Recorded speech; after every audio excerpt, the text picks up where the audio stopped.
All right, what's happening, people? Um,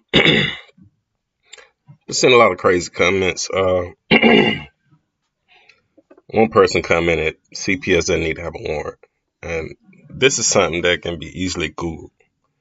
Because I don't care if the CPS, DPS, EPS, or whoever. No one can just come in your house without probable cause to believe a crime has been committed. Same thing that's required with the warrant. Okay, got to have a warrant, and we can just Google that. Let's Google it right quick. Does CPS need a warrant? There we go.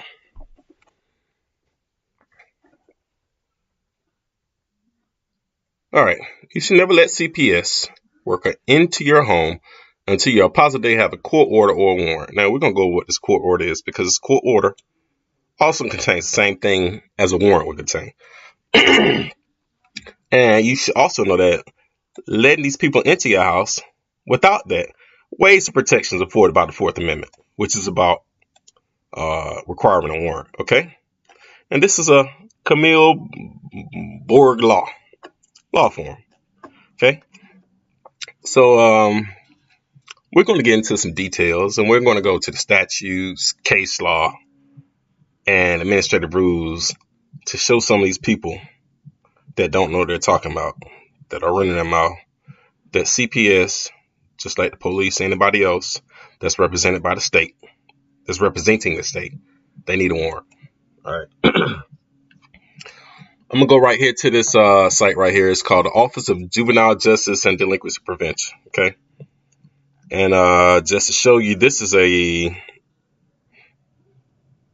excuse me, arm of the Department of Justice. So let's see. There you go. A component of the Office of Justice programs within the U.S. Department of Justice. Okay.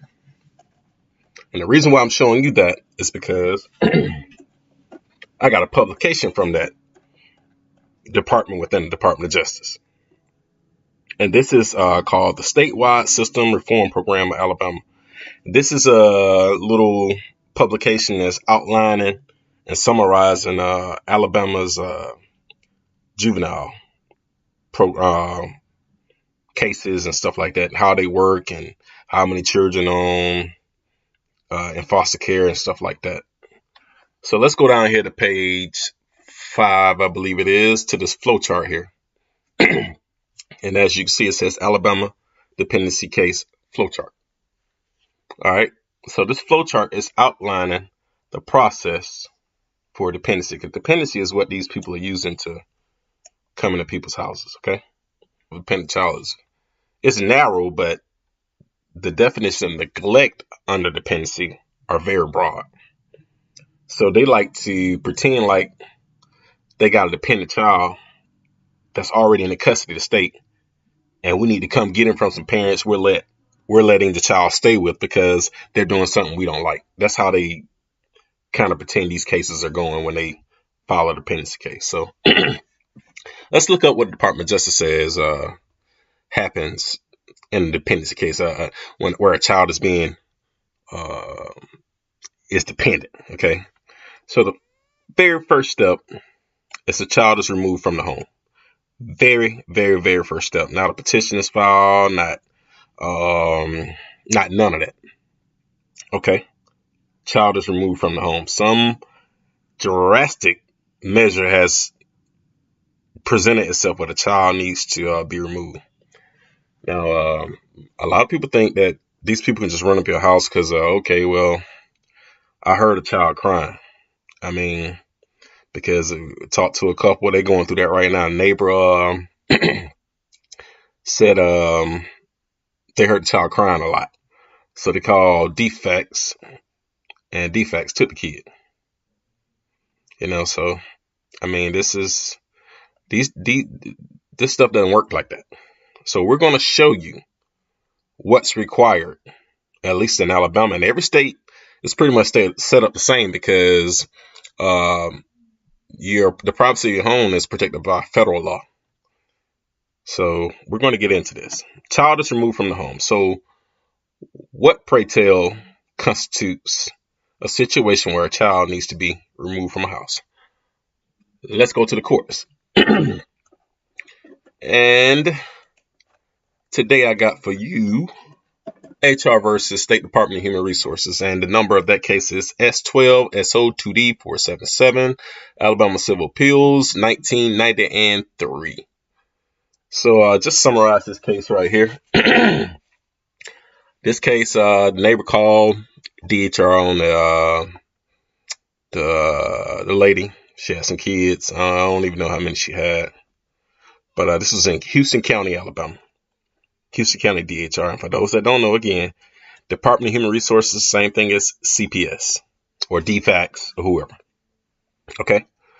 So DHR come to the lady house, telling the lady, oh, blah, blah, blah, we got a report. You need to let us in. So lady tell these people, go to hell. You ain't coming in my house. I don't want nothing from you, and I don't need nothing from you.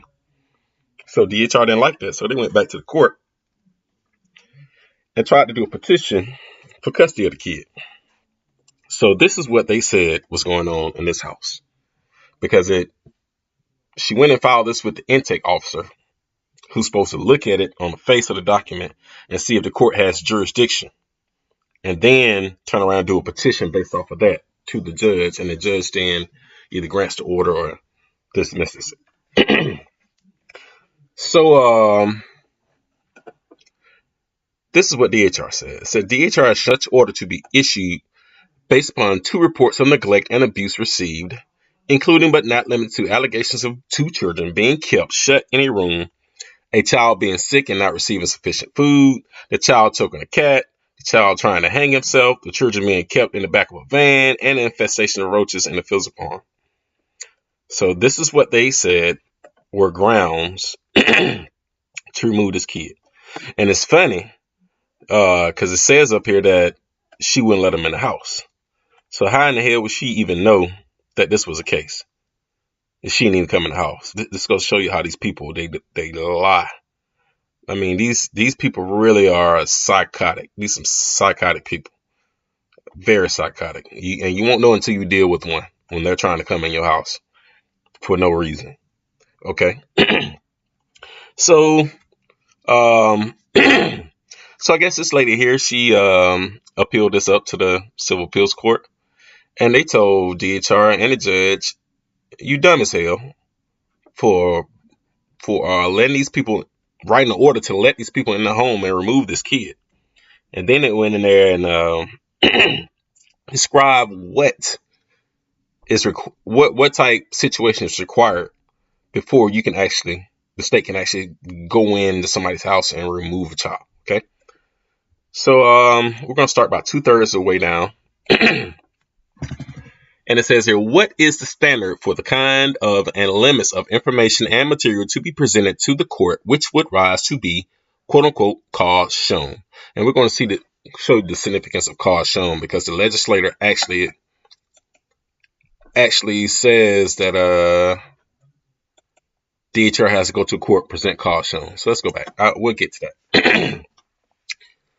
We will not attempt to establish parameters of such a standard here.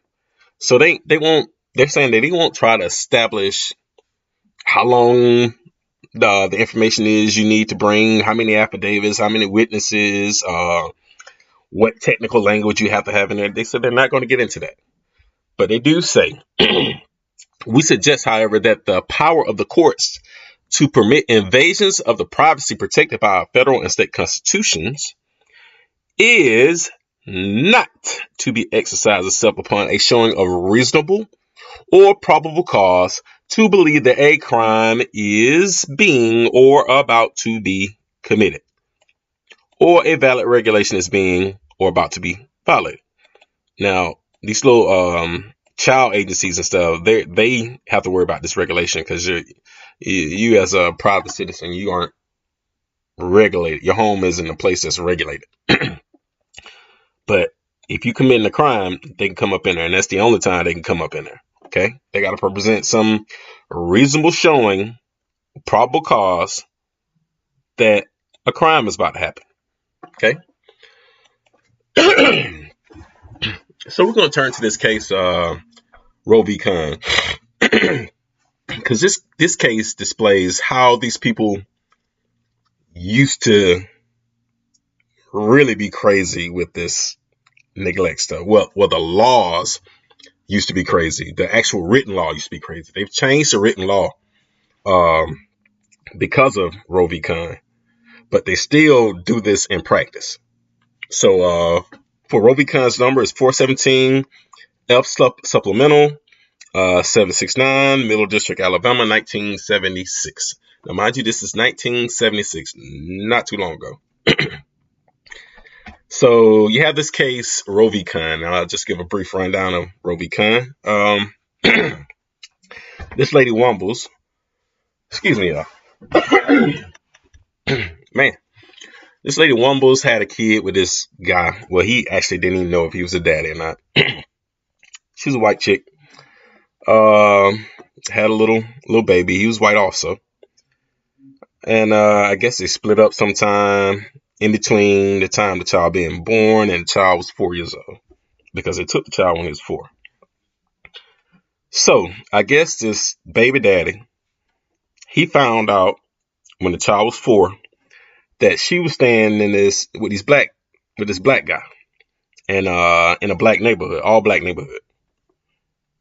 So it's equivalent, I guess, to some white chick staying in Compton before, back in the day or whatever.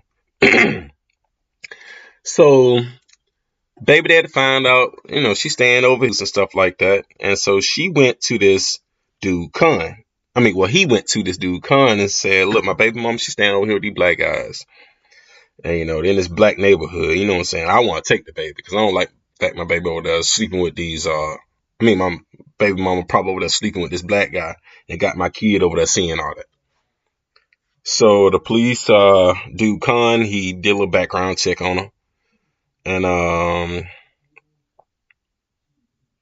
then after he did a little background check, he went over to where she was staying at to just kind of scope things out. And she actually let him in the house at this point. Okay. So he went in the house just to kind of scope things out. Saw wasn't no danger or nothing like that, because she actually let him in. And he left. So he went back to the CPS lady, the head of CPS, and told the lady, well, she's over staying with the black guy. She ain't married to him, and they're in this black neighborhood. So, we need to take this kid. So, I think her name was Ward or something. What was her name? Was it Ward? Yeah, that Highland Village. Anybody in Montgomery know what Highland Village is? I don't know if it's still a black neighborhood or not, but she was staying in Highland Village in the Gump. Okay.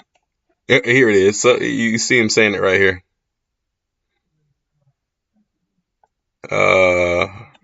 Company with black males, and that she had moved to Highland Village where she has been living with a black man on the basis of this information, he initiated an investigation of Wombles.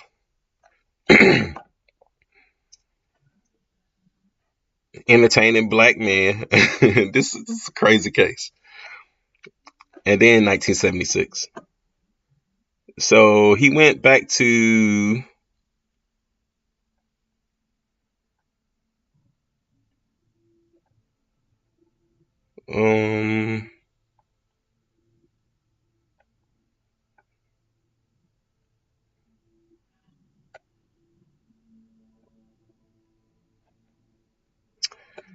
Ward, the lady named Ward, and reported his findings. He was then instructed by Ward, the defects lady, the CPS lady, to go to the youth facility and get a pickup order. The only facts about Margaret One was known to Judge Thetford, this the idiot that wrote the order to remove the kid, before he issued the pickup order, were that he was unemployed, that she was unemployed, and that she and her child are white and living with a black man in a black neighborhood. 1976 now.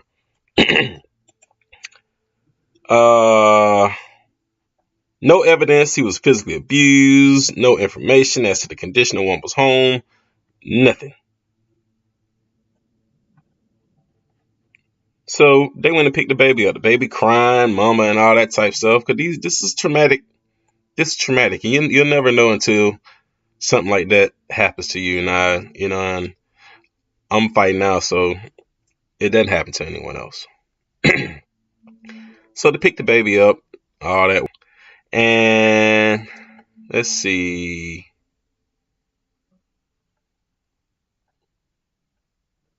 She went to federal court because this is state court. She went to federal court and challenged the constitutionality of the statute of the neglect laws. And the court came back and ruled that the statute was unconstitutional because it was vague and too broad. Because the way they had it set up, DHR CPS could remove a child for any reason they wanted. Neglect, cruelty, depravity. Neglect is very broad. That's broad because what's neglect to you might not be neglect to someone else. Someone may consider wearing a burqa neglect because they're saying, "Oh, it's hot in Alabama during July, and you got your child in these long sheet-looking things." So that's subjective, and you can't have a vague law where you're penalizing someone under this vague term because that doesn't give people enough information to know what type of conduct they should avoid. So the court ruled that this was unconstitutional, and we'll read what they said right here. As discussed supra just means above, the Constitution includes the right to family integrity among the fundamental rights secured to all persons. This right is applied to the states through the 14th Amendment and has accorded strong protections from state interference. States, in the exercise of their inherent police powers, may abrogate such rights only to advance a compelling state interest, means something real serious that the state has made known to everybody that, look, we don't like this. And the state just means all the people collectively through their representatives have agreed that this type conduct is not right. And pursuant to some narrowly drawn statute restricted to achieve only the legitimate objective. So we can see that not only does it have to be compelling, but the state has to write it down. Narrowly tailor mean be precise about what the hell you can't do. Not use some broad term like neglect. Neglect the child, Reuben. Because the statutes say a dependent child is any child who, while under 16 years of age for any reason, is destitute, homeless, or is... But that would be everybody today. Almost. With the welfare state. That's damn near everybody.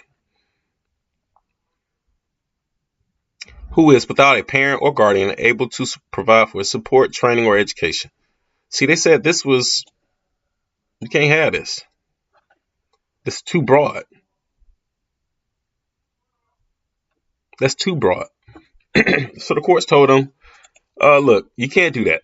You can't just have some broad term and be rushing to somebody's house taking their kids or some broad subjective term. So based on Roe v. Con, Alabama actually changed their neglect laws. Okay, this case was that substantial. And to show proof of that Roe caused them to change their neglect laws, let's look at this case called NG versus Madison. And I'm not going to go into detail about this case. I just want to go down here a little more than halfway.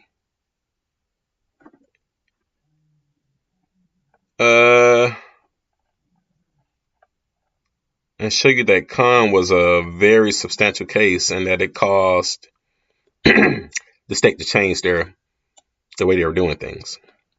It says, after Con, this court noted that the legislature had replaced the old neglected child statute with a new law entitled the Alabama Juvenile Justice Act that resolved the constitutional concerns raised in Con by expressly identifying and requiring considerations of viable alternatives to termination of parental rights. That's not all they said, though. They said this, but they also said that you can't be coming in anybody's house unless it's some narrowly tailored statute with a compelling interest. That was the main thing of con, because we got laws against that type of stuff. So we can see con played a significant role in how the legislature actually wrote the laws, because that's all that changed. They rewrote the laws so on the face of the statute that they can come into your house for broad reasons. But instead of it being written down now, they just have developed a policy and practice of allowing DHR to come and bring these cases that don't present any crime or that are very broad, using broad definition neglect. Now they do that undercover. You know, it's not written down now; it's unwritten policy. Okay, so we're going to go to the laws that govern DHR reporting abuse, because this is Title 26, Chapter 14, reporting of child abuse and neglect. And we're going to go down here to number 7, duties of the Department of Human Resources. All right. So if you look at this duties of the Department of Human Resources, you have A. It's just telling them that once they get a report, they're to investigate it. B tells them what the report can include. Our interest is C for the purposes of this video, because this tells them what happens when the parents tell you, going back where you came from and you ain't coming in my house. So it says the investigation may include a visit to the child's home, an interview with the subject child, and may include a physical, psychological, or psychiatric examination of any child or children in their home. If admission to the home, school, or any other place that the child may be, or permission of the parent or other persons responsible for the child or children for the physical, psychological, or psychiatric examinations cannot be obtained, then a court of competent jurisdiction, because they don't go in courts of competent jurisdiction either, because district court, juvenile court, district court isn't a court of competent jurisdiction. Now, we'll get into that later on too. Upon cause shown, now we just left HR, they just told us what cause shown is belief that a crime is about to be committed. And if you are child agency or something, it's a regulation. So you got to have some crime. That's the cause shown we're talking about right here. Shall order the parents or persons responsible and in charge of any place where the child may be to allow the interview, examination, and investigation. That doesn't say take kids. It says to allow. To allow, because just because it get past this stage of we believe that somebody committed a crime, they still have to go in here and investigate that. Okay, so to allow the investigation. This is not an automatic removal of some child from somewhere.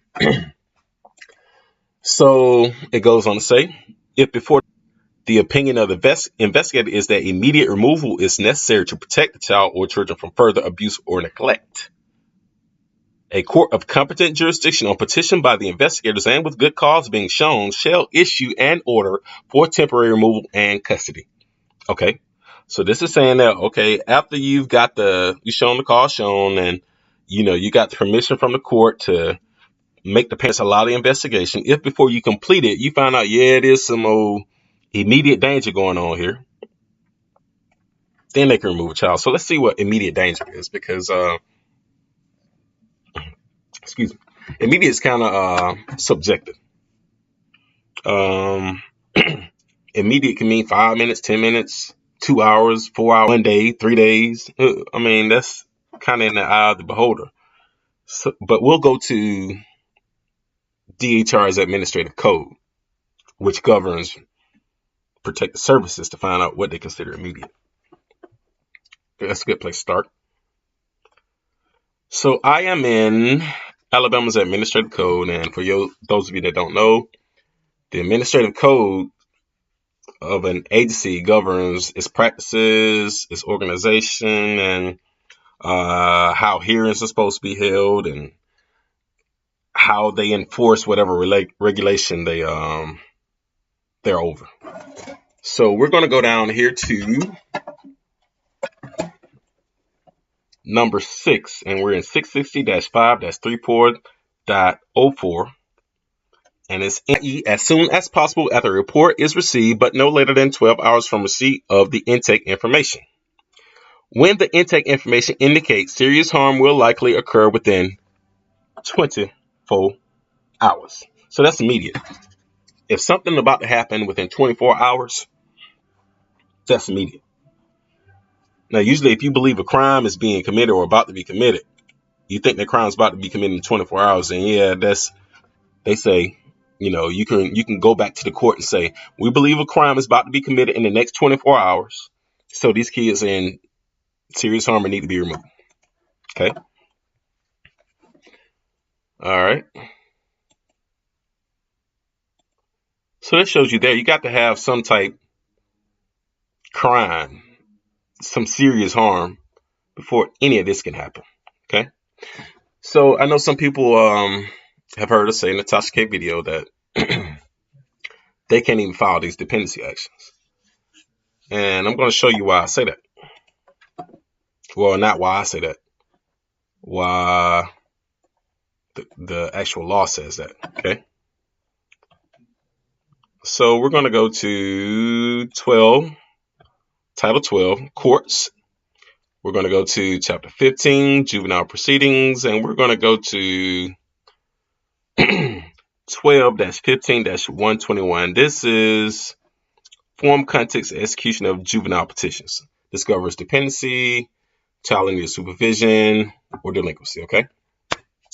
So it says a juvenile petition alleging delinquency in need of supervision or dependency may be signed by any person 18 years of age or older, other than a juvenile court intake officer who has knowledge of the facts alleged or is informed of them and believes that they are true.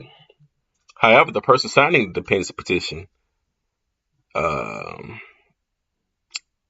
they shall attach an affidavit, give information reasonably ascertainable as required in 30-3B209. So I'm highlighting this because we're going to go to this word person. Okay.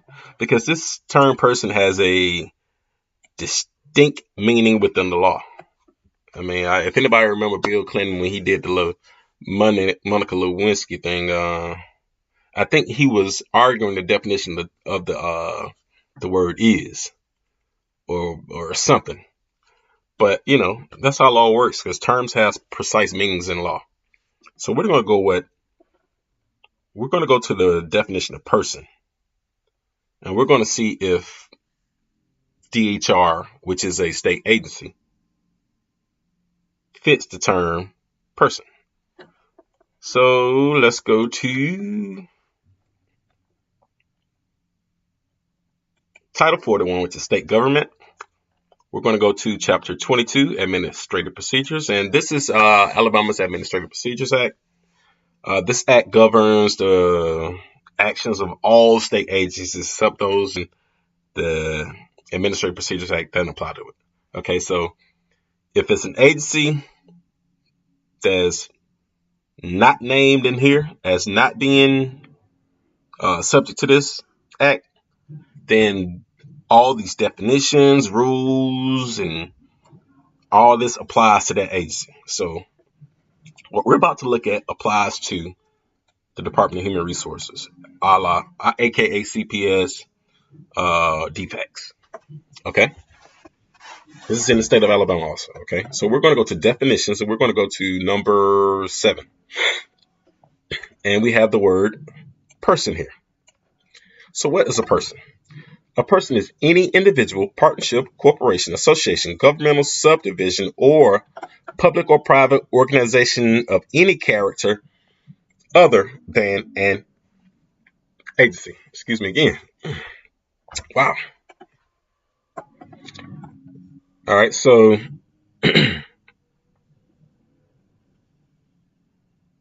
what's an agency?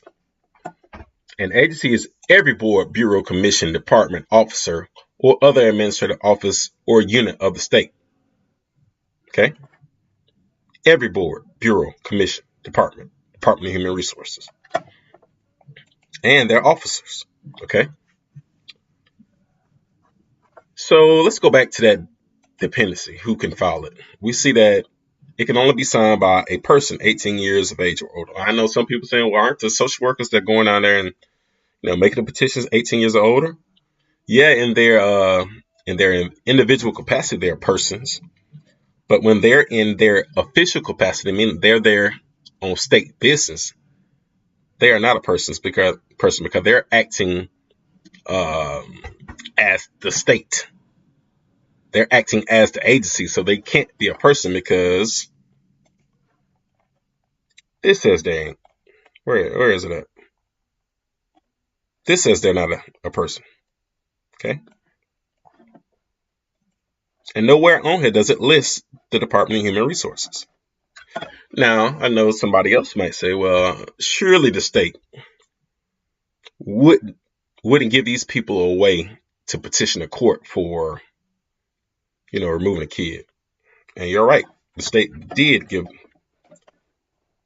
them a jurisdiction, a venue, and a court to go to in a proceeding. It just ain't dependency. Okay. So we can go to Title 30, Marital and Domestic Relations. Now let's click on Chapter 5, Protection from Abuse. Just click on the short title right quick.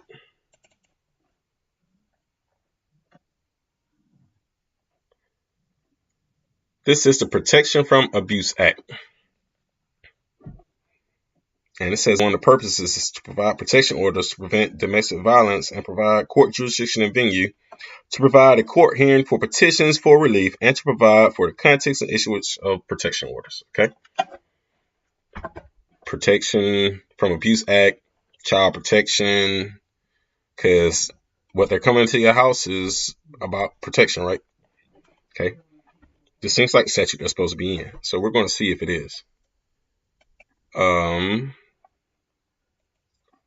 Let's see. Let's go to 35-5. Standing to file sworn petitions for protection order. All right. Let's click on that.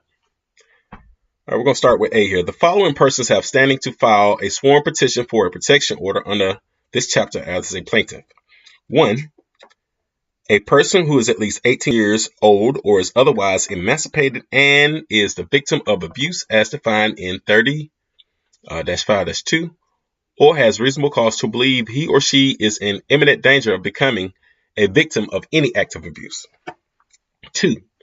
A parent, legal guardian, next of friend, court-appointed guardian ad litem, or the State Department of Human Resources. Make petition for relief on behalf of the following. First one up there is a minor child. Okay. Okay, so why would they name them here and not name them in a dependency statute? Because they can't do dependency straight up like that. They're not persons. So let's go on and see what this title says abuse is, because it does define it. Let's go to definitions. Here it is, abuse. In this chapter, the following words shall have the following meanings unless context clearly indicates otherwise. Abuse, an act committed against a victim which is any of the following: arson, assault, attempt. Child abuse, we're going to go to chapter 26, title 26-15-1 and see what they're saying about that, because that's criminal too. We'll see. Criminal coercion, criminal trespass, harassment, kidnapping, menacing, other conduct any conduct directed toward a plaintiff covered by this chapter that would be punished by a criminal act under the laws of this state. All criminal. This is our criminal code right here. 13A. That's criminal. Criminal code. See that? All that has 13A in it. Okay.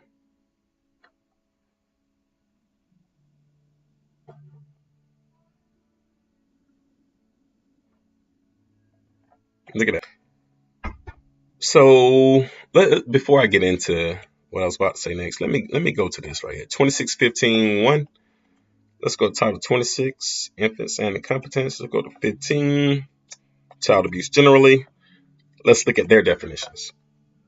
Oh, there's the serious harm right there. Serious harm / injury.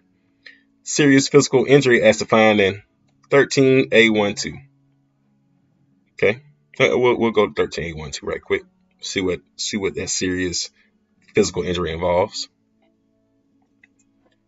13A12, serious physical injury. Physical injury which creates substantial risk of death, which causes serious harm. Serious and protracted disfigurement, protracted impairment of health, protracted loss or impairment of functions of any bodily organ. Serious crap. Okay. Not, oh, you didn't blow your nose, or not, your mom made you go to your room. Not, oh, you had some roaches. Not that. Okay. So let's go.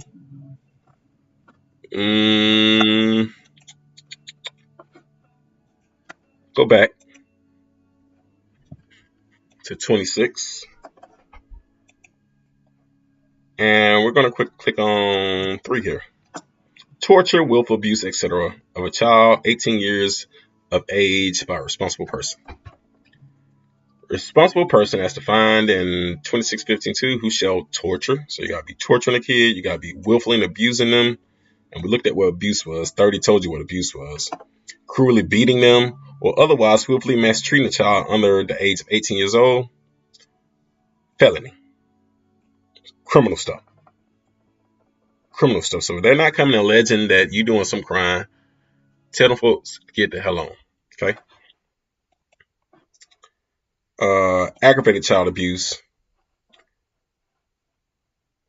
Just on more than one occasion. Felony. Felony. All this stuff. These are crimes. Chemical endangerment. Anybody that knows anything about Alabama. Chemical endangerment statutes are like draconian. You get found with a little bit of weed in your system, and you giving birth, they'll take your child. Okay? But felony, that's criminal. Felony. Okay? All this criminal stuff. Felony. Okay?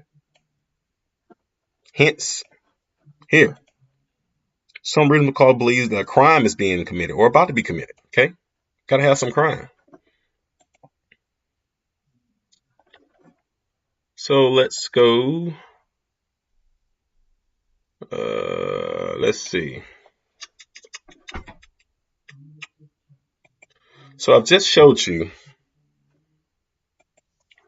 where the child has to be removed from a home and there has to be a crime before they get to any of this mess here. And not only that, the child has to already have been adjudicated dependent before they can do these dependency cases. Let me show that to you. See if I can find this case here. All right.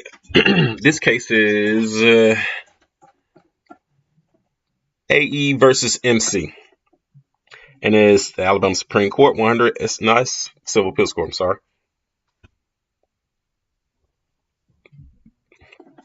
And the number is 100 SO 3D 587, Alabama Civil Appeals Court, 2012. So we're going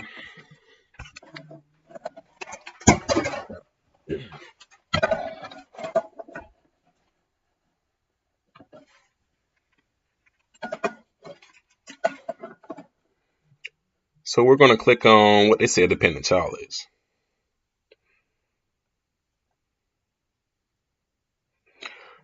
All right. A little more than 2/3 of the way down, looks like. It says a child is dependent if at the time A petition is filed in a juvenile court alleging dependency. The child meets the statutory definition of a dependent child. It says at the time the petition is filed, not after. At. So what they say the definition is? The definition of dependent child is set forth in 1215-102. I think it's something else now. It's not 102. It's or maybe 102. Define dependent child to include a child who has been, past tense, adjudicated dependent by a juvenile court and is need of care or supervision that meets any of the following circumstances. They give like eight definitions, and one of them say, but the child has already been adjudicated by the time of dependency petition is supposed to be going on. Adjudicated has an ED on it. And here you see it says at the time the petition is filed. So let's see what's an adjudication.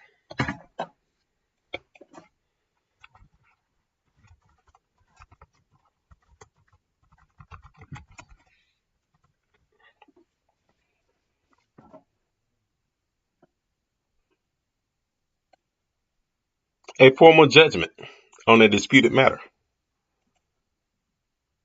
So if somebody's filing a dependency case, that child has already been adjudged to be dependent. They're not.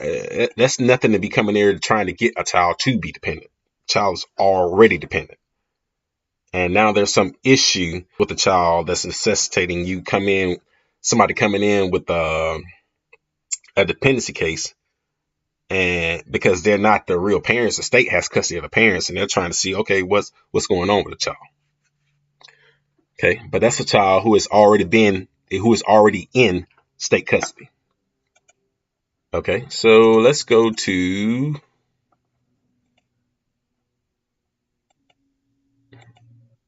talk about the judges in this case again, because not only are they filing these dependency cases to remove children who aren't dependent from the custody of their parents, but they are also going to the wrong courts. They aren't using the Title 30 that we just showed you.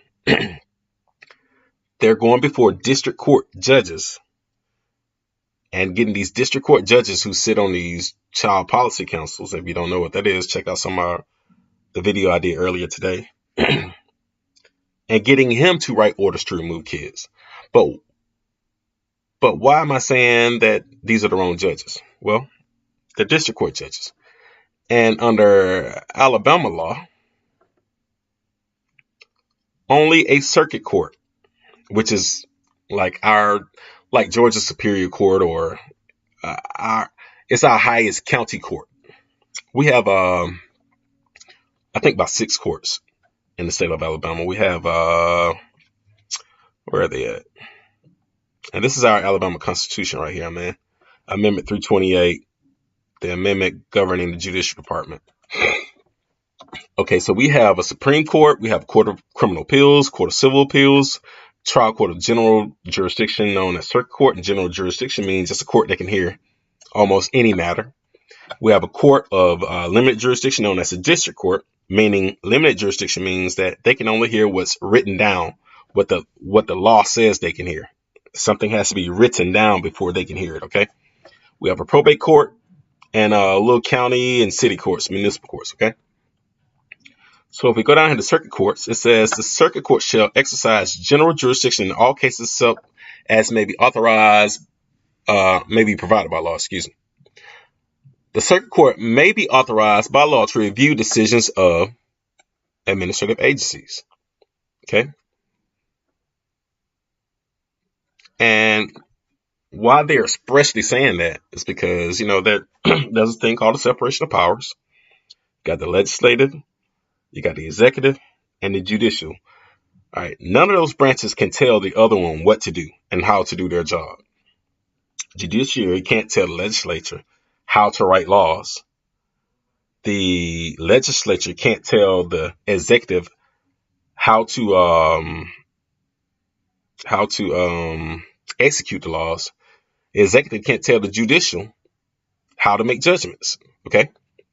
So courts can't tell these state administrative agencies who are executive branches how to do their job. Now, the Constitution said that if the legislature is going to allow these the courts to review agency, and all they can do is review and see if there's some type of constitutional violation in what they've done. Circuit court is the place that you do that. Okay. Now, district courts are courts of limited jurisdiction and can only do what's written down for them to do. See, it says shall be prescribed by law. Okay, so the law doesn't say that they can hear a agency action. And we'll go back to courts. Let's go to courts. And let's take a look at circuit courts and district courts. Jurisdiction. Civil, controversy exceeds $20,000. Criminal, felony prosecutions and misdemeanors or ordinances. They have appellate jurisdiction over district courts, probate courts, and municipal courts. And they have superintendents over those courts. They can have contempt proceedings, and they got general jurisdiction. So let's go to district courts. So district courts, civil jurisdiction. They shall not exercise the following: actions seeking equitable relief has concurrent jurisdiction with circuit courts. That just means that cases involving kids, both of them have the power to hear those type cases. Okay. Now, if it's a case involving a child where the amount exceeds $20,000, the district court can't hear that because the controversies in district court can't exceed $20,000. Guess where he has to go? The circuit court. Okay. They can't hear. Well, let's see. Let's go to criminal. Prosecutions by municipalities. They can only do preliminary stuff for felonies. They can't do full felony trials. Misdemeanors. And they can accept pleas of guilty.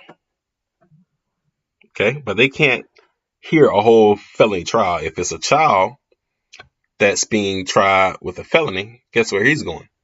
To circuit court. And further proof of that, we're going to go to the Alabama Rules of Juvenile Procedure, Rule 2. Okay, and we're going to go down and see.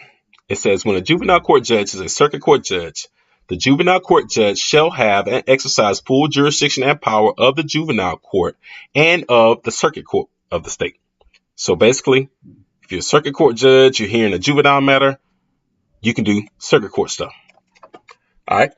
When a juvenile court judge is a district court judge, the juvenile court judge shall have and exercise full jurisdiction and power of the juvenile court and of the district court.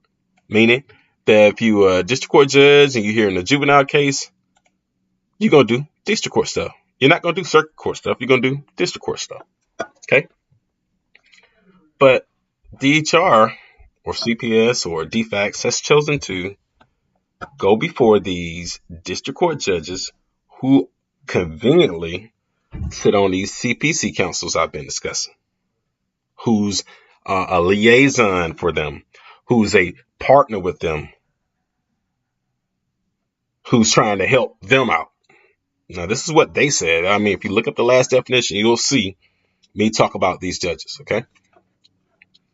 And not only that, not only are they doing the wrong actions in the wrong courts, but they are getting private attorneys to prosecute these actions. It's not the district attorney. It's not the state's attorney general. It's some private dude with a private practice office that's prosecuting these things. And I'm gonna pull up the guy here. Let me pull him up here. This is I don't know who it is now, but this was their attorney. Let me pull him up. Gregory Ward, attorney, Lynette, Alabama. There's his practice right there.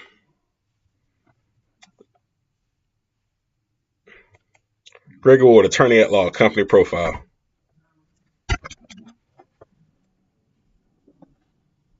Lynette, lawyer name, editor of Legal Magazine.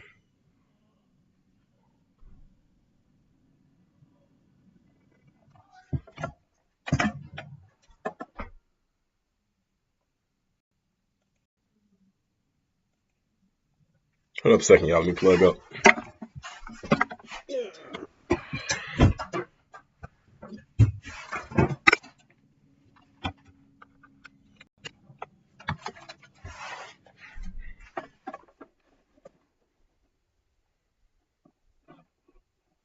Got Duns and Bradstreet.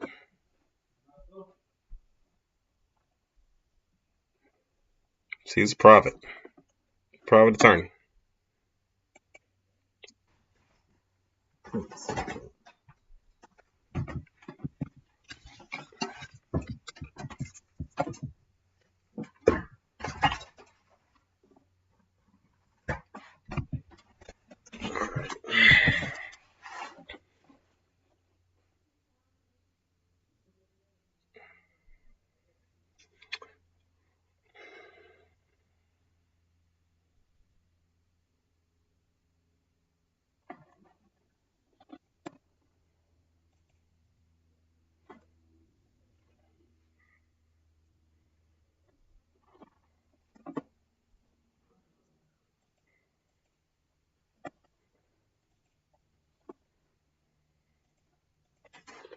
Let me look him up here. Alabama lawyer Gregory Ward.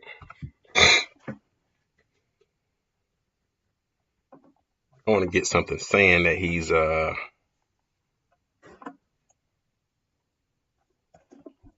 Alabama Law Journal.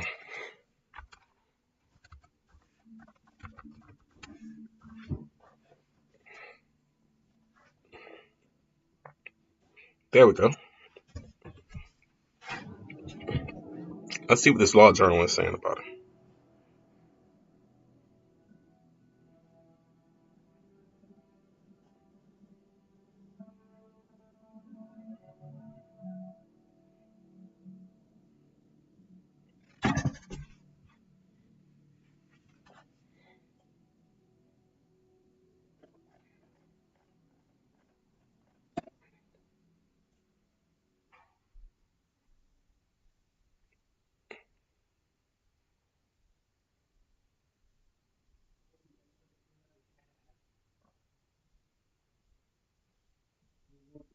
I think this is him right here. There he is. Mr. Ward. Greg Ward is a private practitioner in Lynette. That's him. That's a scumbag right there. All right, so let's look at let me show you that he doesn't have no authority representing no state entity or no state interest in no court. Let me show you. Let's go down to, let's go to state officials.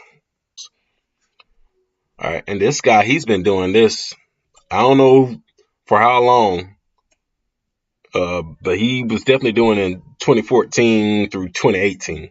At the same time, he had a private practice. Okay.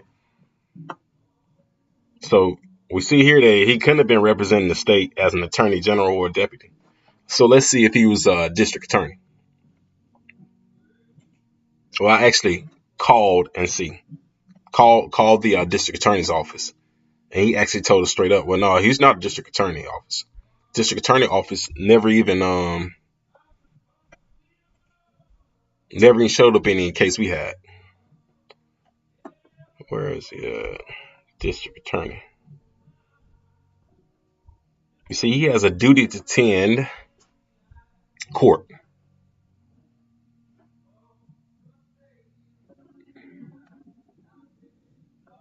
So he has to attend each session of court, for which he is the district attorney. And he wasn't there. So for the state, when the business of the state is involved, he's supposed to be there, and he wasn't there. So obviously it was some fugazi stuff every time Gregory Ward is coming in there, because it isn't the business of the state, even though he's writing on his documents that he's there on behalf of the state of Alabama. So these are just some things that we're going to start bringing up. We plan on trying to do a little declaratory to the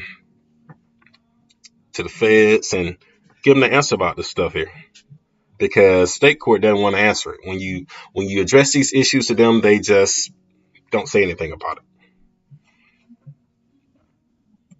But we need more people paying attention to these things and taking note of what these people are doing. But that's all I got for right now. I think there's anything else I want to put out there.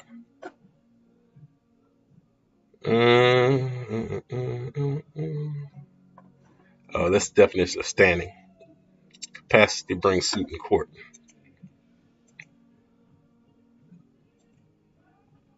I think that's it. All right, y'all. I appreciate your time. Subscribe, like the video, make a comment. You know what I'm saying? And I got some questions here. Tay D-Way, are you just doing your state? How do we find case laws online? I have questions about your case. All right, what's your question? Ask it if you're still there.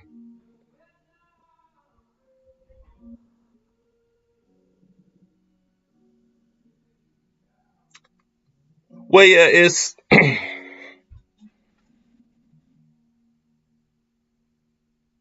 now, what do you mean by your rights can de-escalate real fast? What do you mean, Tierra Marie?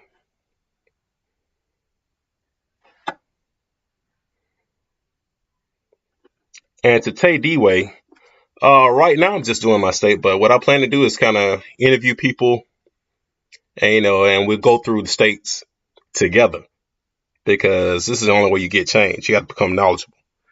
But there's a great site called Case Text, and let's see, I may put the link in the description.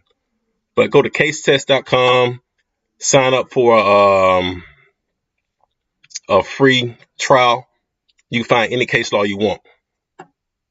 You can even narrow it down by states. So go ahead, Tasha, Tierra Marie. What's up?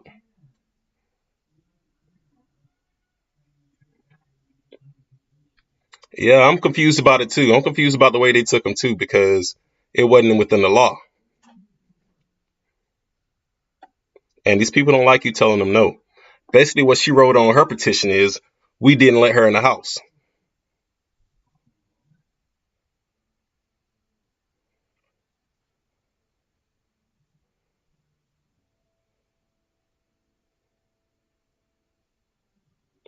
I can open up a case against myself by refusing to cooperate. I don't have to cooperate with their preliminary investigation. The only time I have to cooperate if a judge, if they present cause shown, and I went over this earlier. If they present cause shown saying they believe somebody in my house committed a crime, then I have to cooperate with them, or I'll be held in contempt of court. Absolutely. I absolutely refuse to let them in, because I don't have to let them in. Here's the case right here.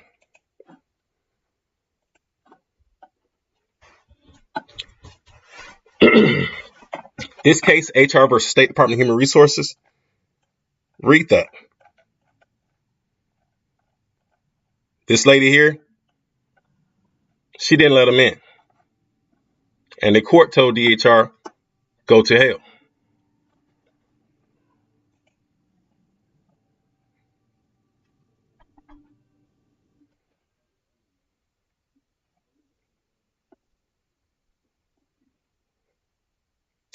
Am I aware? Not sure. They never did give us that information. And she asked, are you aware why they were at your residence from the start? They never told us.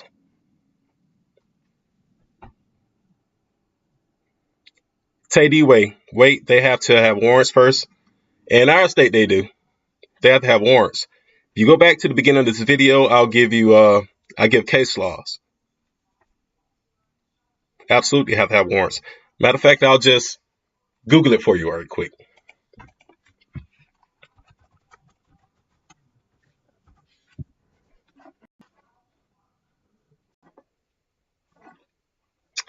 You should never let CPS worker into your home until you are positive they have a court order. And I went over what the court order includes early in this video, or a warrant. Plain and simple. That's a law firm telling you that.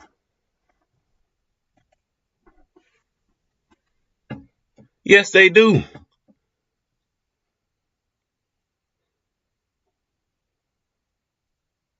What was the outdoors if their visit? Look, I don't. Tay D-Way, do not listen to this Tia Marie lady talking about you don't. I just gave you case law, and I just pulled it up on a law firm site. Right there. Where's your case law, Tia Marie? Tiara Marie, give him some case law. Since you're saying no, give him some case law.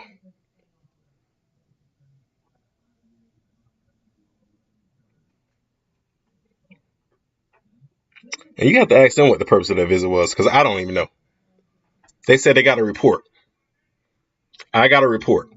It definitely wasn't criminal because didn't have any criminal stuff against us, anything like that.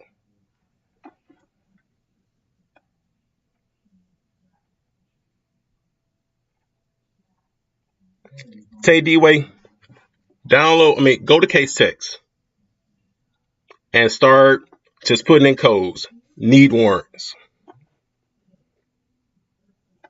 Okay. But no, you don't have to have a warrant. I mean, they have to have a warrant. They can't come in your house without a warrant.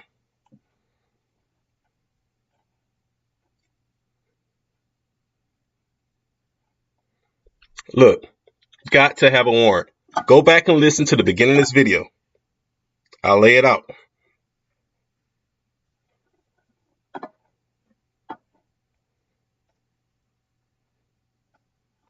And here, this is a law firm. 5 things to do if CPS knocks on your door. Let's see what they say.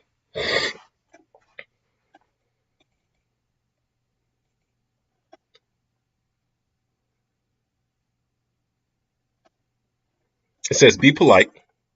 Refuse entry unless they have a proper warrant. This is not me saying this.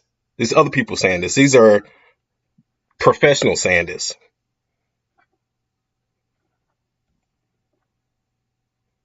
And guess what? If you let them in your house, you waive any protection. The courts will tell you that too.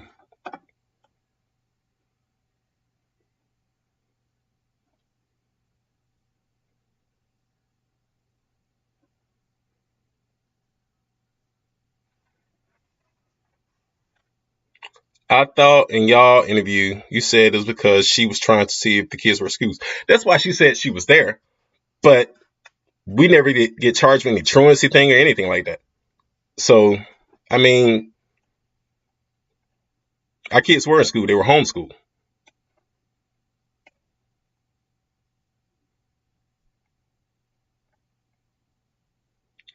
We never even found out if they had a... That's not probable cause to remove no kid. You can...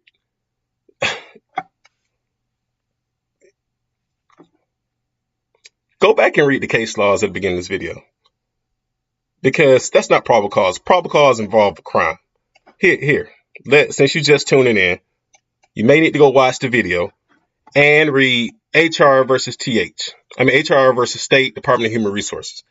Read that first, and then ask a question. Okay. Reunification plan.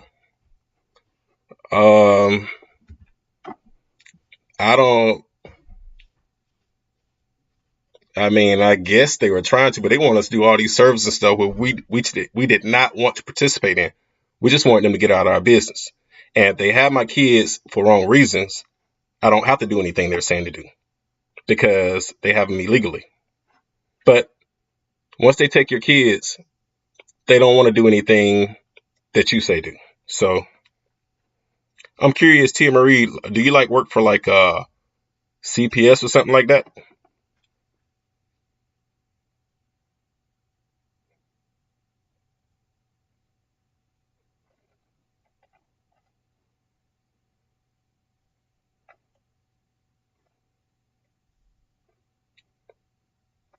You work for CPS?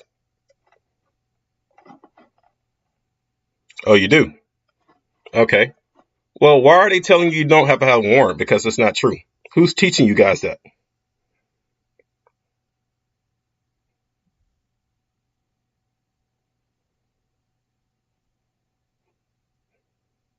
Right. Right, Tay D-Way. Why they need a plan if they didn't take them correctly? Like, I don't think I would want to cooperate with them if they remove my kids the wrong way. Exactly. Who's going to comply with somebody that's wrong? Tia Marie. Oh, they took your kids from you? Why'd they take your kids from you? Tia Marie.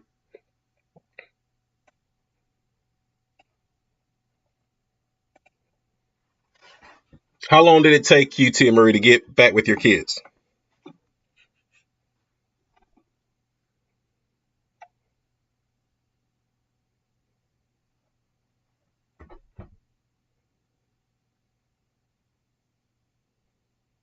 And why are you saying they don't need a warrant, Tia Marie? Where'd you get that from?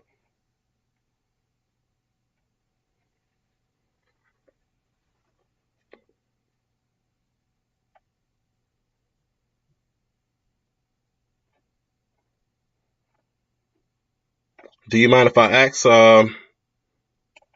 why they come in your house?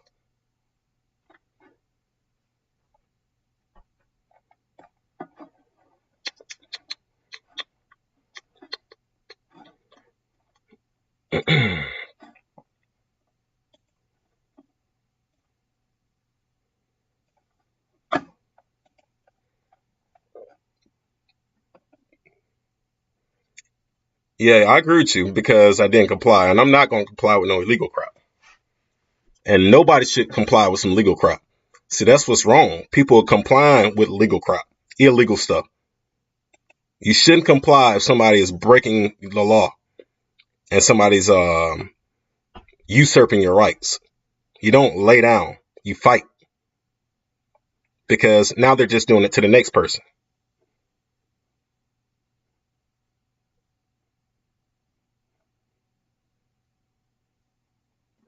Well, T. Murray, why do you say they don't have to have a warrant? Where are you getting this from? Why do you believe this?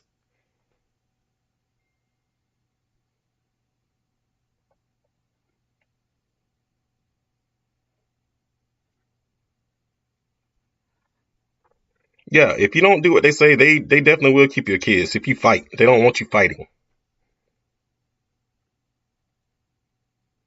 Their lawyers that they appoint for you don't want you fighting either.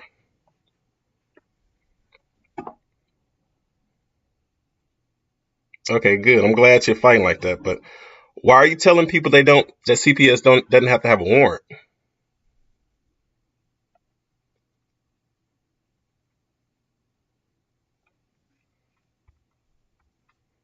Because they do. And more people should be fighting these people and not let them just in your house like that. Because that's why they're running up on people like they do.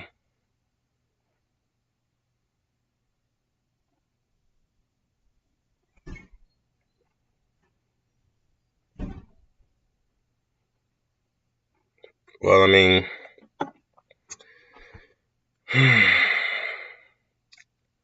that's a difficult task. And I understand what you're saying because it is a difficult. T. Marie said, I was told that if they had my kids, they would walk through hot coals. So I walk through hot coals for mine. And I'm walking through hot coals for mine because not only would if they see that the parent um, will allow DHR to just run over them, guess what? They know they got kids that'll have kids that are gonna let DHR walk over them also. So at some point you have to fight.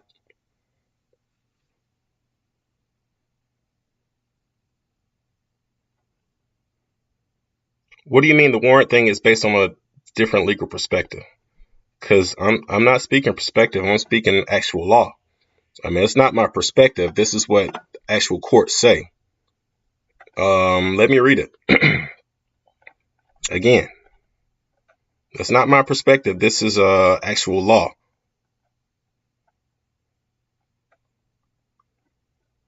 It says, what is the standard for the kind of and limits of information and material to be presented to the court which would rise to cause shown? Because if we go back to 26 here, when they're doing their investigation,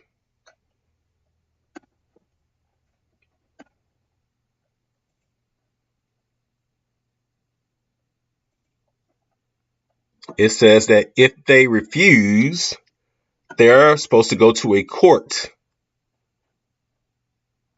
upon and produce cause shown.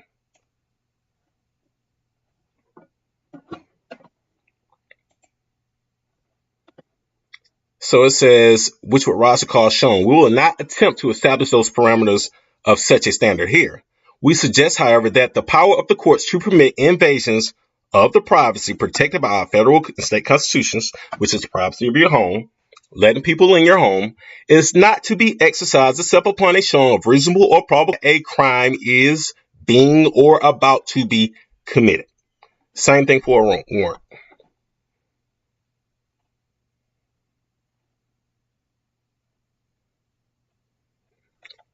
And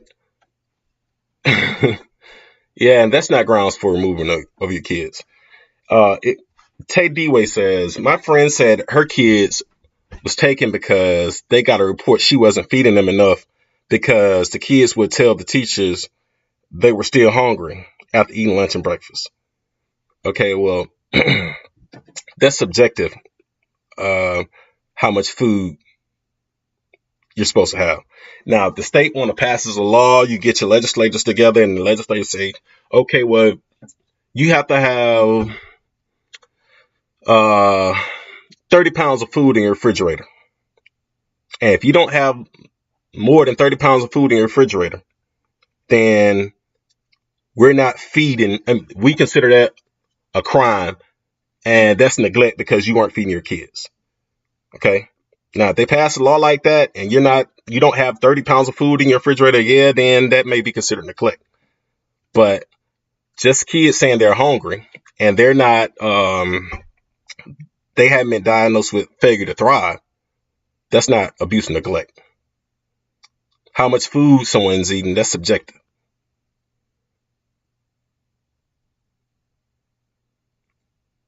Yeah, I'll consider that, Tia Marie. Getting a phone call for call-ins. I'll advance to that.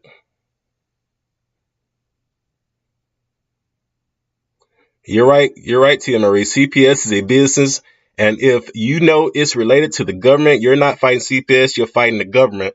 So now your kids are with a relative who you don't get along with. That's like an enemy, right? And they know that too, because they don't target people that are an advocate for you. They're not going to place your kids with anyone like that. My wife got a call from a gentleman yesterday about him and his baby mama going through this. And they don't live together. So the neighbor reported that they heard the kids crying over there and they called CPS. The CPS came and took the kids. So he went to CPS trying to get his kids because he's the father. And they gave this man slump hell because he's saying his wife is a good baby mama. They don't want anyone that's going to be in favor for whoever they're after. Now, if he had came in and saying, yeah, I don't like the baby mama or whatever, they would have put the kids with him. Wouldn't have said nothing else as long as he was working against her. Yeah, they can come to the school, no doubt, because school is a public place. And that's a public place. Your home isn't a public place. But the school, yeah, if the teachers and principal let them in, you got them in public school. So, I mean, that's a public place.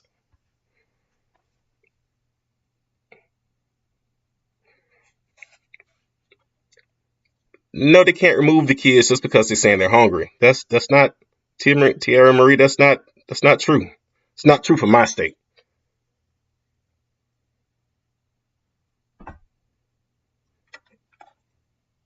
if they're in public schools, Tay D-Way, they can question your kids in public school if you aren't there and they have some suspicion.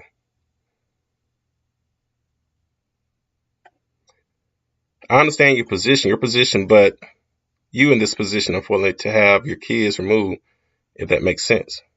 I don't understand what you're saying.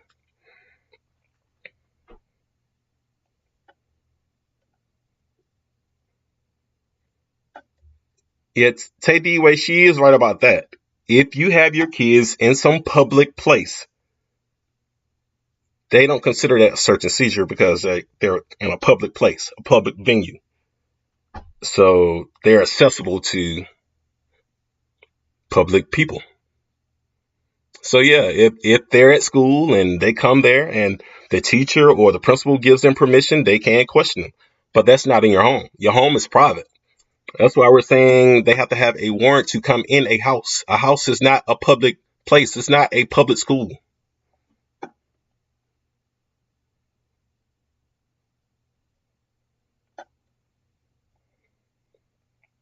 Well, yeah, they can come out and attempt to talk to anyone for validating a report.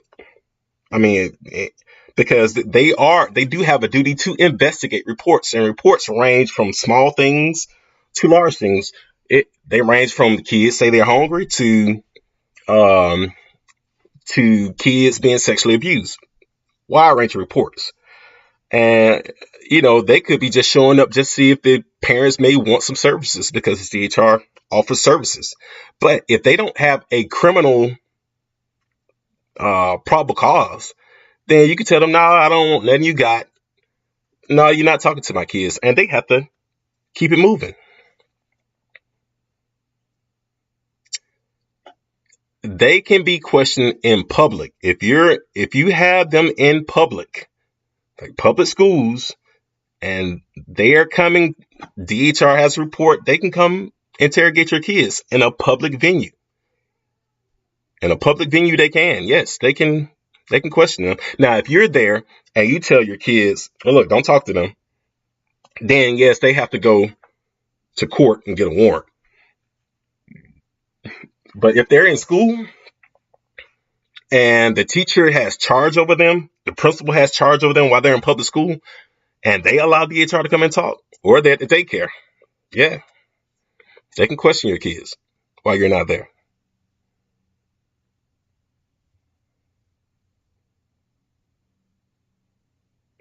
I'm saying you're not cooperating with them coming to your home because cause them to get the authority involved to allow them to investigate their job. But what I'm telling you is you do not have to cooperate. If it is not a crime that they're alleging is occurring, it applies. Tay D-Way says, I think my mom said on Tasha's case something about Fourth Amendment rights, so that doesn't apply when they investigate. Yeah, because it applies because that's a search and a seizure. Anytime they interview your kids, that's a search and seizure. There's a case precedent about that. But if they're in public school, that doesn't apply because you're in public school. And when you're in public school, you give the teachers, principal, all those people consent to control the situation. Yeah, they removed because they didn't cooperate. Because I told them she even wrote on her petition that because I didn't let her in, they needed to remove the kids. But this is what we're suing about.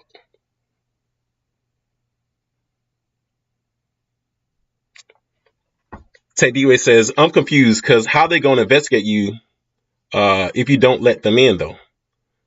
Yeah, if it's not a crime, then it's nothing worth investigating because you have a right to privacy. Because if it's not a crime, there's nothing to investigate. They can come out and see if you need services because DHR, they have services, they have programs, they help needy families and all that type of stuff too. Because it may be something as simple as that. that they come out, see if a family needs some services, because they have a duty also to provide services. And I didn't pull that statute up, but that's an actual statute that says they have a duty to provide services to needy families. So an investigation could be something like that. But if you tell them, no, I don't want any services, I don't need your business, I don't need your help, I don't need anything from you, they have to go about their business unless it's a crime. If it's a crime, it's something that causes further that causes for further investigation. So if they go back to a court and show that, well, the report we got involves some crime stuff, they can go back to court and the judge said, well, since there's some crime stuff, that's something serious. We need to, who cares that the parents won't let you in? We're going to give you permission to get in there and see what's going on anyway. Okay. So, because not every report involves some criminal stuff.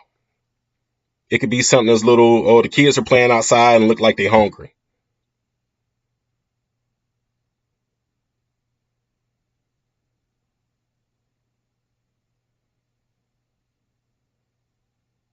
She said not letting her in the house was danger. I mean,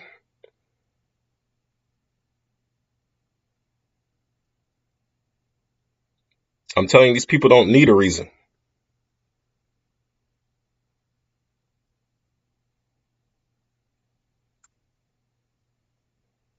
But that true, they have to investigate each claim. But if the claim, you do not have to give them access to your house. Read the cases. Read the cases. This is not me saying this. These are these court cases saying this. Yeah, they're not all criminal, but they have criminal aspects to them. Because some people give their kids up.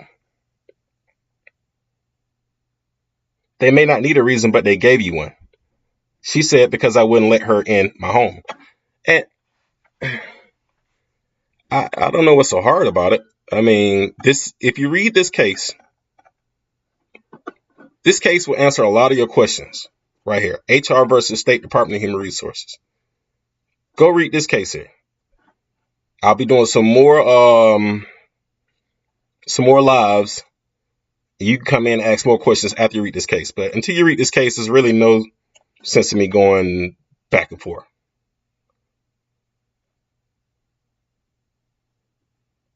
Right. I don't have to let anybody in my house without a warrant.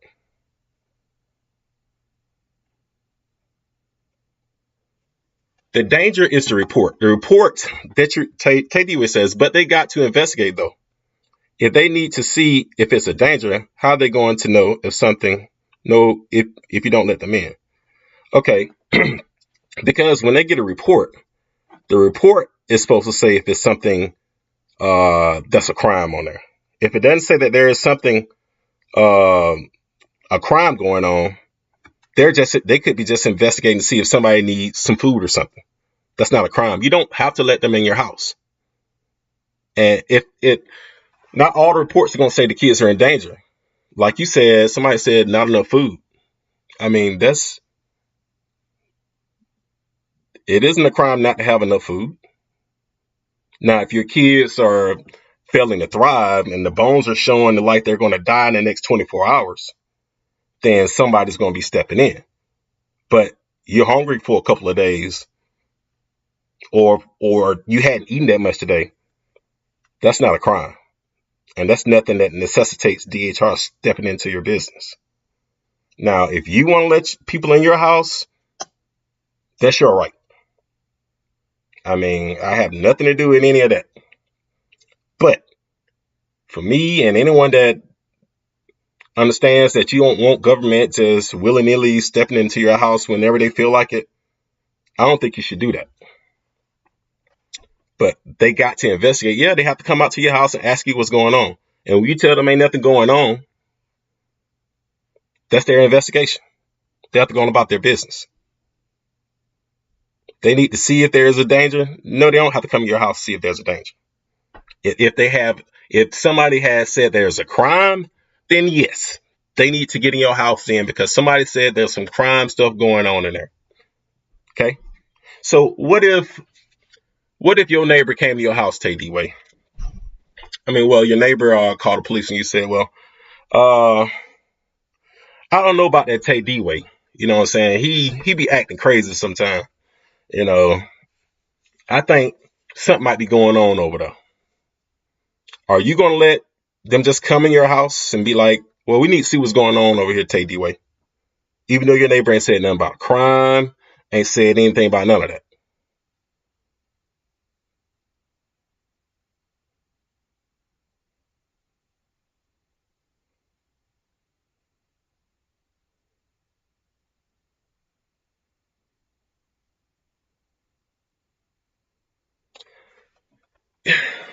Tia Marie, I wish you would read this case before you go saying all this stuff, because you need to read this case here.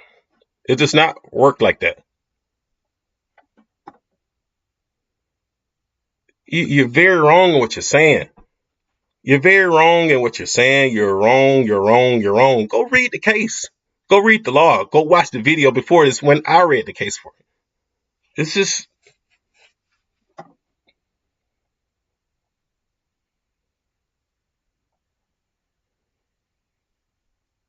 And these people don't have to have no reason. Now, what was your reason? What was the reason they got involved in your family, Tia Marie? Do you mind sharing that with us?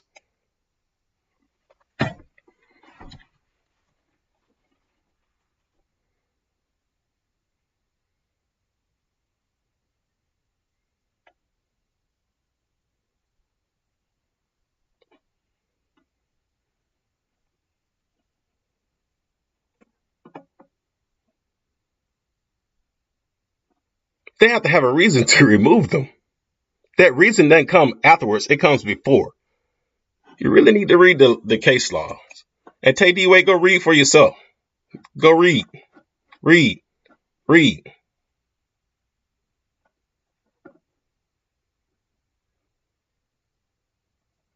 Okay. I'll tell you what. I'm gonna put my email in here. If you got our email me your number. I'll give you a chat.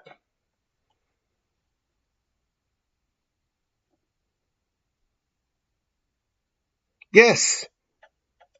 Yes, the case says that. I've been saying that the whole time. A crime is danger. Go read the case.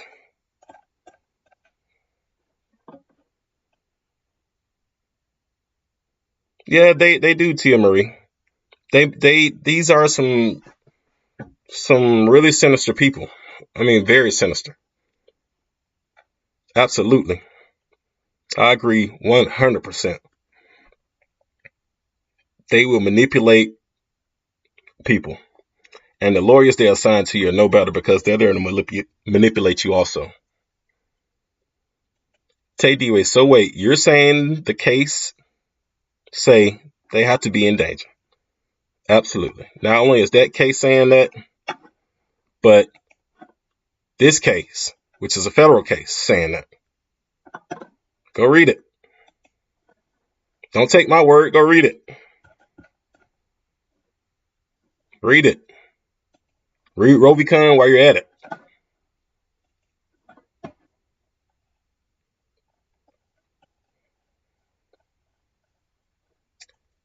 I don't want to sign in my chat in front of everybody, but I'll put my email. I think it's up. Send me a DM in either Twitter or something like that.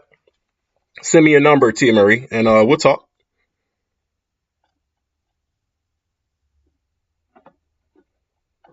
I got the Twitter link in the description. I think Facebook is on there too, Instagram too. DM me on one of those. But these people can't just come in your house because they want to. Because once you let them in your house, you finna get manipulated. Well, that's your opinion. I mean, not every situation is the same, and not every CPS case worker is the same either. Because, I mean, these people got other interests in mind too. And look, I'd rather die like a man than live like a coward.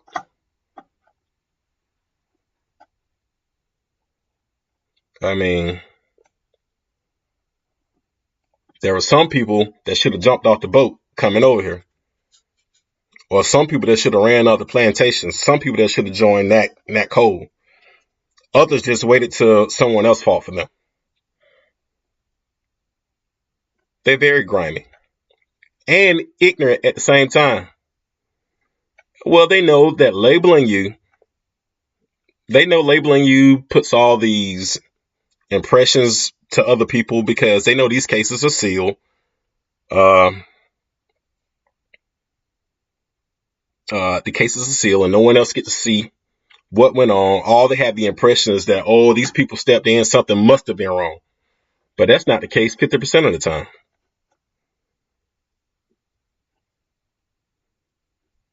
Right, Tay. D-Way. Makes more sense because then we would have folks in and out our house all the time, every time somebody feels like making a report. Right. I'm in Wisconsin. Do we find the case laws the same way? Absolutely. Case text is excellent. They'll give you a free 14-day trial. You can find any cases. Now, they're just the opinions. They don't have the actual complaints and stuff like that in there. But you can see what the judges say. You can see all the statutes in that. You can see all the administrative rules of court. It's an excellent source. I'll go to it for you right quick.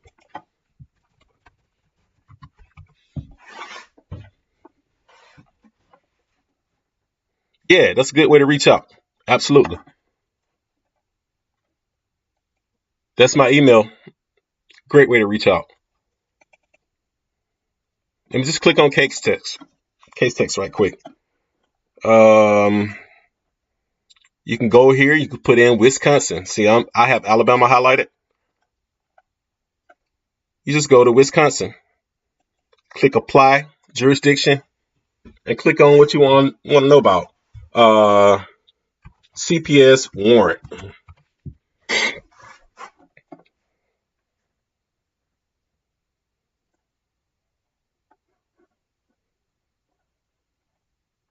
I don't know what your child protected. The child may be or permission of the parent or other person responsible for the child for the physical, psychological, or psychiatric examination cannot be obtained in a court of competent jurisdiction upon cause shown.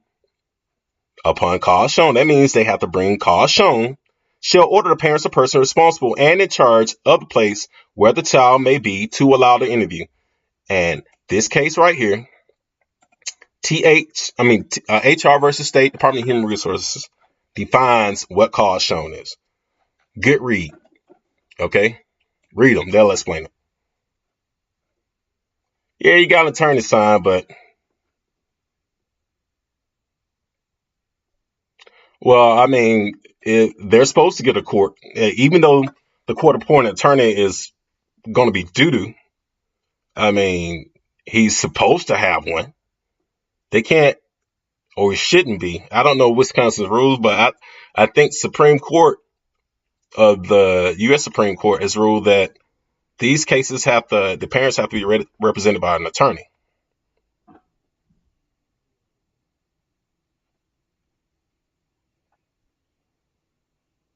Tell the fake judge you want one.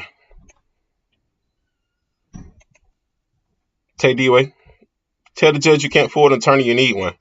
And you feel like your rights are going to be prejudiced if you don't have one because you don't understand what's going on.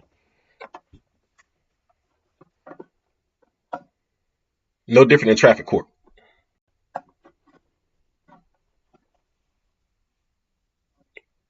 But tell your friend, don't just rely on him. Go read and learn for yourself.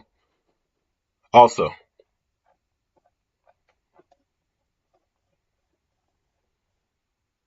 but these are good cases. I mean, if you live in Wisconsin, I advise going to Case Text or telling your friend to go to Case Text. Start reading.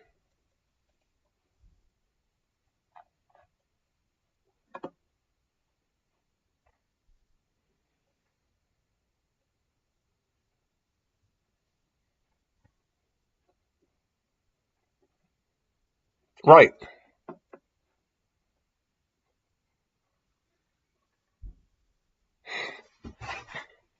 They can't move forward without you having legal representation. That's against the law. Well, don't quote me on that because I think that's against the law. I think I've read a case saying that. So they shouldn't be moving, and I don't think they can move like that. Right, Tay D-Way? If that was the case, you had let them in, you'd be letting these folks in your house infinitum.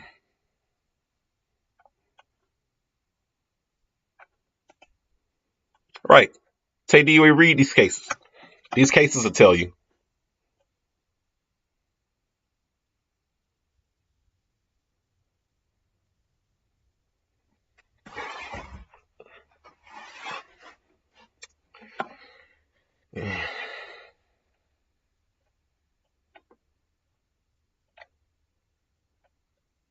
Yeah, because, yeah, that's how they do.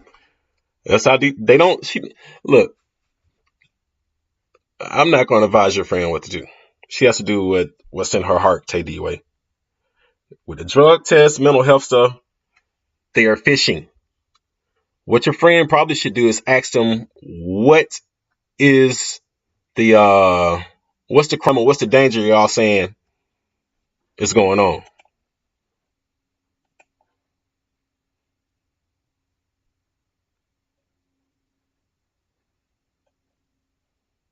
Yeah, and see, now they're going into all this other stuff.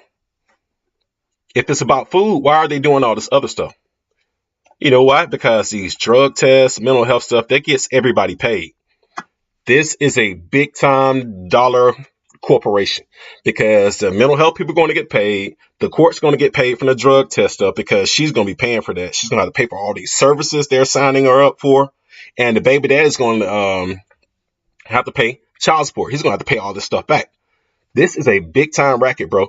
And look, if you don't believe that, just watch your fans' situation. Now, how does it go from the kids don't have enough food to okay, well, we want to do drug tests and we want to do all this stuff? Are the kids dying? Is one of them suffering from failure to thrive?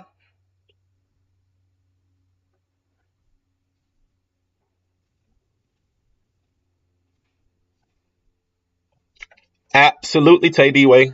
That's why I'm telling you, these people, man, look, man, I'm telling you, it ain't weird. It's what they do. It's a mafia type thing. And these people getting tons of money, man. Getting tons of money. Watch the last video I told you. I was telling about the video I posted before this. Watch that video. But yeah, it's very unfair. It's very unfair. Very, very, very unfair. And do they have her kids right now? Tay D-Way?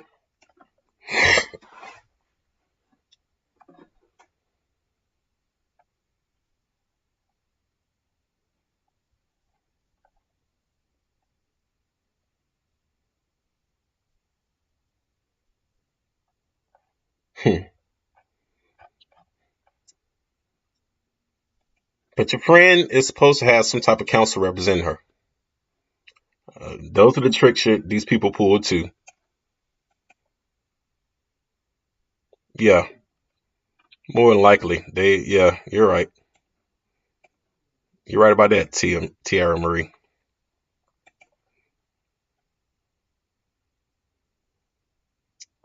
Because somebody said they believe the kids haven't been getting enough food.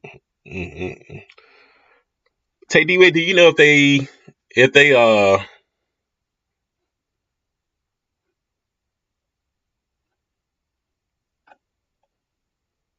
yeah, man, see that's because they fishing. They're fishing. Tay D-Way, they don't have anything, so they're fishing.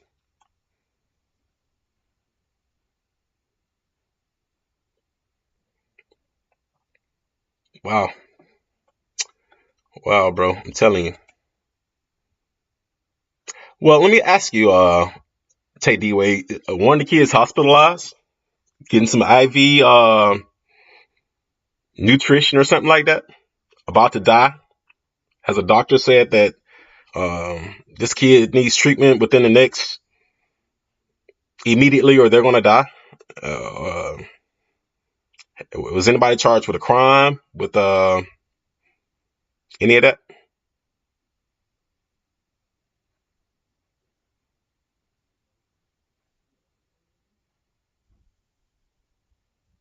Because they want to keep the kids. They want to keep the kids because that's how they get paid.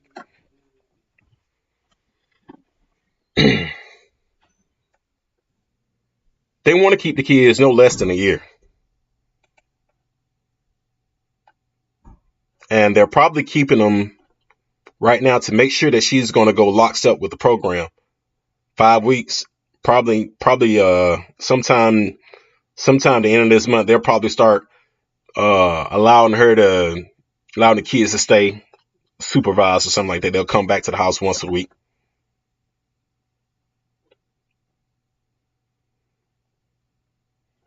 Right. Right to you, Aaron Marie. Absolutely. That's why the courts are supposed to be guardians against letting these people in. But they're not doing that because they got other incentives that's stopping them from upholding your rights. And we all have to become educated as to our rights. And we have to also start standing up for our rights because that's the only way we're going to get some remedy here. You know, a lot of these people think like Mario Cuomo, where, okay, we can tell you how many people to have in your home and all that. See, no medical issues. So you have to ask yourself, Tay D-Way, why do they have them if no medical issues? And why would they have them 5 weeks now if no medical issues? Bro, I'm trying to tell you, this is real. And it doesn't take nothing for you to be in this situation, your children to be in the situation, anybody to be in the situation. That's what people don't get. That's why we have to start firing these people up. This is no different than what's the guy's name that got the knee on his neck? George Floyd. It's no different.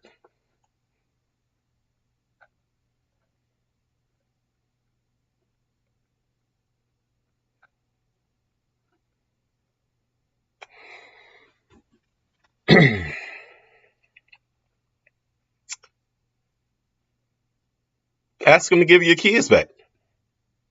File it. Well, I'm telling you, if you file any type action in another court or something like that, that's going to piss them off real heavily.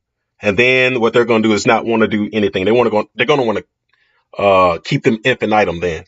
But I'll tell you about the federal courts. It's hard appealing to the federal courts because the federal courts don't want to get involved in those type issues. You're going if she doesn't want to just do everything they say and still take the chance of them keeping the child at least a year, then she needs to go read the laws, read what the statute says, and maybe challenge the validity of the statute in federal court. I mean, because that's what I'm forced to do in my situation. Go actually challenge the law and actually challenge the way they're applying the law. Get a federal court to say something about it.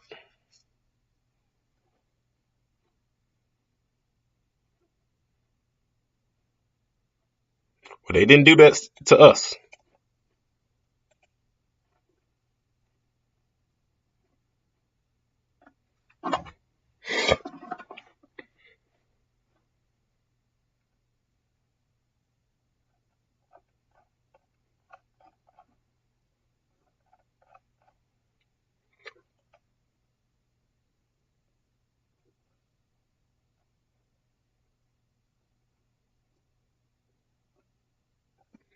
And take the way, yeah, send the paperwork to my Gmail. I'll take a look at it.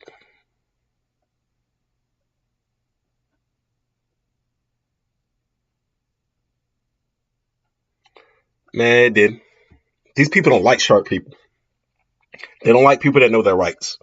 They don't like people that voice their rights.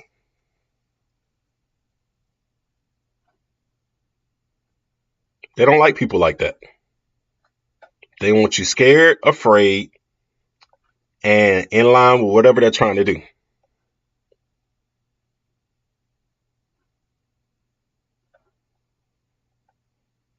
But send it up. I'll take a look at it. And read the laws that apply to your situation. That's a starting point.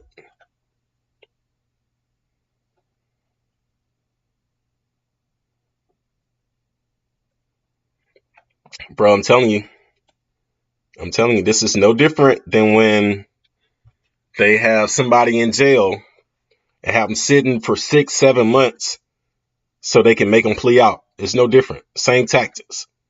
You may not have done anything, but by the time you get there sitting 6-7 months in jail, hadn't even seen a judge, then you can be like, well, I'm just ready to go. Plea out.